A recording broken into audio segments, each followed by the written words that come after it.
Magandang araw ho sa inyong lahat mga kababayan. Pag-uusapan ho natin itong farm to pocket roads, mga insertion na nakakakilabot ho. Talaga naman ho mga kababayan.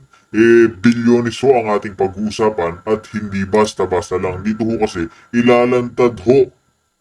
Lahat ho mga kababayan, alam na ho ito. Alam na ho ang kanilang kabalbalan ng admin ni Marcos Jr., ni Sandro Marcos, ni Martin Romualdez at nino pa ho.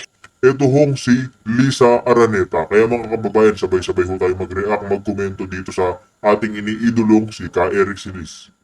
Itong isiniwalat ni Congressman Leandro Leveste.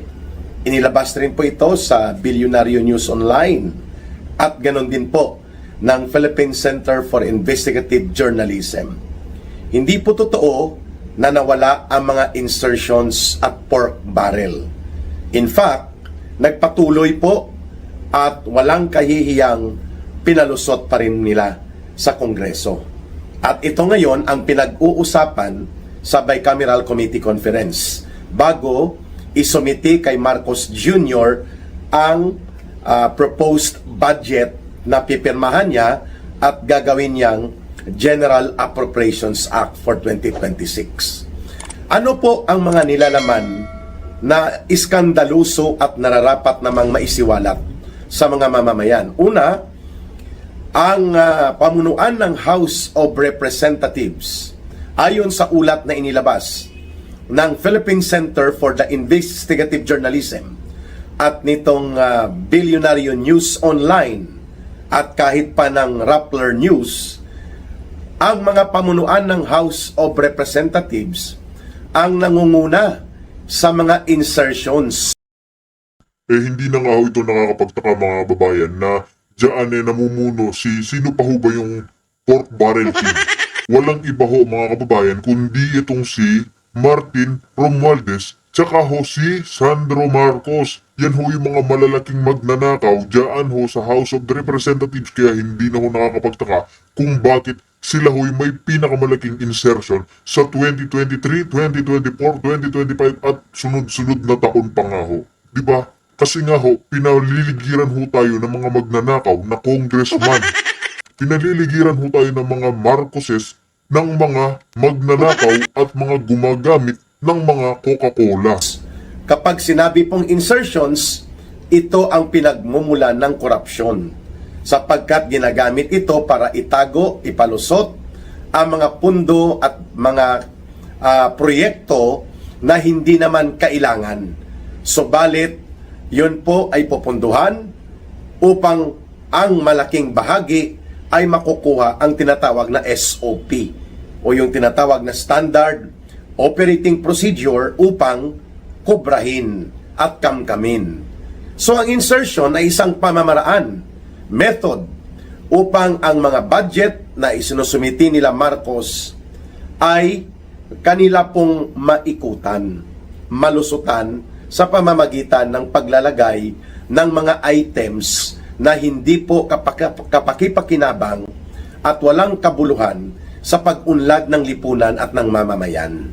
Mga hindi po ito kailangan. Kaya nga tinatawag ito na insertions, no?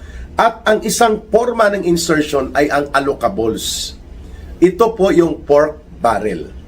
Idiniklara na po ng Korte Suprema na ang pork barrel ay bawal sapagkat yan ay walang katungkulan o anumang otoridad sa batas na ang House of Representatives, ang Kongreso, ang Senado makialam sa pagpapatupad ng mga proyekto na sa executive branch po yan. Sa ilalim ng gobyerno natin, we have 3 branches of government. Executive branch, yun ang pinamumunuan ni Marcos, mga agencies of government sa ilalim nito hanggang pababa. Ang legislative branch, binubuo po ng Kongreso, House of Representatives at yung Senate. At Judiciary, ito po yung mga korte sa ilalim naman ng Korte Suprema. Magkakahiwalay ito, subalit magkakaugnay. Kaya pagdating po sa pag-execute ng budget, pagpapatupad ng mga proyekto at programa ng gobyerno, nasa kamay po yan ng executive. Kaya ang sabi ng Korte Suprema, kung may proyekto kayo, dyan nyo ilalagay sa mga agencies of government na ang magpapatupad ay ang agencies of government. Hindi pwede na sa inyo i-allocate sa district mo at ikaw ang mamamahala. Subalit naiikutan po nila ito. Kagaya ng mangyari po nang maupo po ang gobyerno ni Marcos at Romualdez, ang ginagawa nila para hindi mahalata, pinaparking nila ang pondo. Ito yung tinatawag na parada. Parking. Ipaparking, for example, ni Romualdez ang 176 billion pesos doon po sa budget sa 2023 at 2024, mga 200 billion sa DPWH. Pero ang magpapatupad sila ni Saldico at grupo nila, syempre may partida si Marcos sa SOP o doon sa pinapatong nila sa mga kontraktor. Hindi po ang DPWH ang magtatakda, pero ang agency to implement at kausap nila, DPWH. Mayroon din po silang pinaparada minsan sa Department of Agriculture. Mayroon din po sa Department of Education, Department of Health. Ang parada, coordinated. Ibig sabihin, nakausap po yung departamento na mag-insert si Romualdez at sila Saldico. Si Marcos, may insertion din siya. Pag sinabing insertion, wala po yun sa NEP. Wala sa National Expenditures Program. Subalit during the deliberation at pati sa BICAM na isisingit sapagkat doon nga ang magic. Doon nga po ang pangungurakot at pagnanakaw sa insertion. So ang isang forma ng insertion, allocable. Ang isang pamamaraan, parada. So pag sinabing allocable, halimbawa si Sandro Marcos, ay nakakuha po siya ng allocables na umaabot sa mga 30 billion pesos. So every year, hindi bababa sa mga 8 hanggang 10 billion yan. Kay Sandro Marcos, minimum ito kasi sinasabi ni Saldico, umaabot sa mga 50 billion pesos ang allocables ni Marcos Sandro, ni Charis Sandro Marcos. So pagpalagay nating 10 billion per year, ang minimum, allocable, pork barrel po yon. Ang gagawin ni Sandro Marcos, ipaparada yon as insertion. Doon po sa DPWH o pwede rin sa farm to pocket roads sa Department of Agriculture. Ang isa pa ho dyan, mga kababayan, chinachap-chap ho nila yung budget na gagawa ng proyekto dito sa distrito ni ganyan, pero ang nangyayari ho, wala ho silang ginagawang proyekto. Kaya ho yung nangyayari, mga kababayan, nabubulsa lang ho yung mga ninanakaw ho nila. Kaya kadalasan ho dyan, pagtapos ng kanilang mga termino, bilyonary ho yung mga yan. Meron na ho silang sarasariling jet, meron na ho silang sarasariling yate, lahat ho mga kababayan. Grabe ho yung mga ninanakaw ho nila sa atin. Kaya may karapatan ho tayong magsalita laban ho sa mga nagnanakaw dyan. Tingnan nyo nga ho itong si Congressman Kiko Barsaga dahil nilalabanan niya ho itong korupsyon ng dalawang mag-ama, ng magtito, magpinsan na magnanakaw. Siya ho yung naunang isuspinde kumpara ho sa mga, di ba, sa mga nagnanakaw ho. Siya ho yung inunang isuspinde. Bahala na si Sandro Marcos, sinong kontraktor niya. At kaya nga lumalabas, nakakilala talaga nila ni Marcos Jr. at ni Sandro Charis Marcos itong mga diskaya. At ang isang mga kontraktor ni Marcos sa pamilya nila, itong si Jojo Cades, na naging undersecretary sa Department of Justice, pero bagman daw ni Marcos pala. Yun po ang tawag sa kanya sa mga sirkulo ng mga contractors, bagman. At ito ay inireport din sa Center for Investigative Journalism at ng Rappler na kontraktor na konektado, undersecretary konektado sa mga kontraktor na ngongontrata at bagman. Pag sinabing bagman, kolektor din o tagapagtanggap ng mga partida ni Marcos doon sa pangungulekta ni Saldico, na siya nga ay tumutugma sa description mismo sa video revelation ni Ginoong Saldico. So ang allocable ay isa pong bahagi ng insertion. Tinatawag na allocable kasi ina-allocate nila sa sarili nila. So may allocables po si Budget D o insertion ng mga umaabot sa kulang-kulang 3 billion pesos. Ganon din po si Swansing na chairperson ng Committee on Appropriations. According to Supreme Court ruling, hindi pwede yon na sila ay mangingialam at magpapatupad ng mga proyekto na yan ay nasa kapangyarihan ng Executive Department. Pero dahil sila ngayon ay makapangyarihan, mayroon pa rin palang allocables. At si Martin Romualdez may allocables sa House of Representatives at under review sa BICAM kung ito ay masisilip, mga 6 billion pesos. Kay Sandro Marcos, mga 4 na bilyon din ang allocables. Ito ay mga inilunsad na mga pagbubunyag ni Philippine Center for Investigative Journalism. So umaabot po ang allocables ng House of Representatives, hindi rin po bababa mga kababayan sa mga 100 billion pesos pa rin. Meaning may pork barrel pa rin sila. Bagamat hindi kagaya doon sa panahon ng bago mabulgar 2023, 2024 and 2025 budget, ang allocables at insertions umaabot sa mga tag 500 to 600 billion pesos every budget. At syempre, may hiwalay pa na insertion si Marcos noong 2025 na binunyag ni Saldico na umaabot sa 105 billion pesos. 100 billion pesos mismo, siya ang nag-identify sa DPWH niya pinatago. At siya ang bahala mangungontrata nito. Which is illegal yan, no? Wala nga yan sa National Expenditures Program. Ang 5 billion para sa kanyang opisina mismo. Siya din po ang magdi-dispose ng pondo na ito.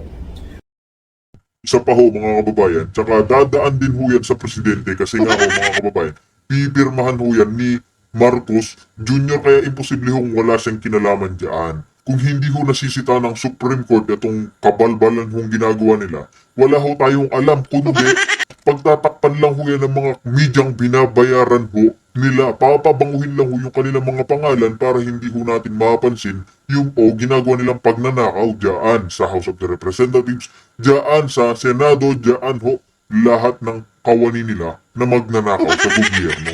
So, hindi po nawala ang mga pinagmumulan ng pangungulimbat at pandarambong at large-scale corruption. At iba lang ang kanilang allocables ngayon ay nakaparada sa flood control projects. Ayun. Ang sabi ni Congressman Leandro Liveste, mula sa 16 billion pesos lang ang allocables para sa flood control project, sa farm to pocket road. Bakit naman po farm to pocket road ang tawag ni Ka Eric dito? Sapagkat wala naman talagang road na matino, minsan wala talagang road. Ghost project din po ito. Kaya farm to pocket instead na farm to market road, farm to pocket road. So, dahil mabaho na po umaalingasaw ang iskandalo ng flood control projects, ang ginawa nila Marcos, pinayagan niya ang mga pinayagan niya ang mga farm to pocket road. Ayun. So, kung farm to pocket road, ang kasabwat dito, Department of Agriculture, tsaka DPWH din, mga kababayan. At ito nga, from 16 billion pesos na ginawa sa House of Representatives ngayon sa ongoing deliberation sa bicameral conference, hindi lang po ito naging 16 billion, simple. Ginawa pa pong 32.1 billion pesos, dinoble pa. At ito ay pork barrel allocable insertion. At mataas ang posibilidad na ito po ay kukulimbatin. Basta insertion, basta allocable, basta pork barrel, magkabalahibo, magkapareho pong layunin. Kukurakutin at dudurubuhin ito ng mga kongresista at ng mga taga DPWH. Ngayon, tudulabi si DPWH Secretary Vince Dizon na ibalik daw ang mga tinanggal na pondo sa DPWH. Alam naman po natin ang DPWH is the main agency kung saan po na ipapatupad nila Marcos at Romualdez ang pagnanakaw at pandarambong. Sapagkat sila nga ang in charge sa infrastructure projects sa buong Pilipinas, sa lahat ng agencies of government, no? So ito nga ang kahindik-hindik. Ang House leadership, bagamat napalitan na, kunwari, nominally, pag sinabing nominally, ang nakikita mo si Bojet D. Pero ang sa likod ni Bojet D, si Martin Romualdez pa rin, si Tambaloslos. So sa loob po ng ganitong sistema, na dami pa rin pala ni Martin Romualdez, itong si Bojet D, hindi po nawala ang insertions. Hindi po nawala ang allocables, hindi po nawala ang pork barrel, at magpapatuloy ang pangungurakot at pangungulimbat. 32.1 billion sa tinatawag na farm-to-pocket roads. Ibig sabihin, karamihan nito ghost projects na naman o kaya house show. Ikakapital na naman nila ang mga magsasaka at mga katutubong pamayanan. Ang mga liblib na lugar ng kanayunan na kunwari ay pagsiserbisyuhan nila. At ngayon, maririnig ninyo katahimikan. Hindi umiimik ang tarantadong si Marcos Jr. Bakit? Kinokonsinti niya. Kasi ang anak niya, na si Sandro Charis Marcos, may allocables pa rin. Ang pinsan niyang si Martin Tambaluslos, may allocables pa rin. So nakikinabang sila. Gino-good time lang nila ang taong bayan. Ginogoyo nila sapagkat hindi po mawawala itong korupsyon hanggat nandyan po si Marcos at sila Romualdez. Isang malaking sindikato po ito.